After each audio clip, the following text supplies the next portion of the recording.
तो देखो खाउटी गोटे बड़ असुविधा पुणी पड़गला कारण खाइबा तेलर दर बर्तमान पुणी 20 टंका बढ़ला विशेषकर रिफाइन तेलर दाम 20 टंका बढ़ी।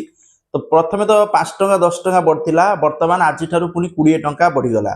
तो यही क्षेत्र में खाउटी माने जो रिफाइन तेल आणुचंती विभिन्न प्रकार रिफाइन तेल आसूची सनफ्लावर ऑयल रु नहीं विभिन्न प्रकार रिफाइन ऑयल पामोलिन ऑयल तो तार दर 20 टंका वृद्धि होईची। तो कारण मध्यप्राच्य रे युद्ध बर्तमान बढ़िबारे लागिची केही भी ये करूना थमुना तो जहाँफल युद्ध मध्यप्राच्य युद्ध आहरी बढ़िबार लगी अमेरिका अटकुनी ईरान कई अटकबार ना धरना तो जहाँफल युद्ध बढ़ुची युद्ध बढ़िया जो जो तेल आसवा कथा बाहर देश रु आम देश को तो आसीपार ना तेणु तेलर दाम धीरे धीरे बढ़ुची आ तेल जिते पर्यंत रिफाइन तेल आम देश जी अच्छी जो सरीज दाम आहरी के बढ़ीज हिसाब ना। तो बर्तमान लिटर पिछा 20 टंका वृद्धि पाई तो आगामी दिन में ये आहरी बढ़िबो बोली आशंका करा जाउछि।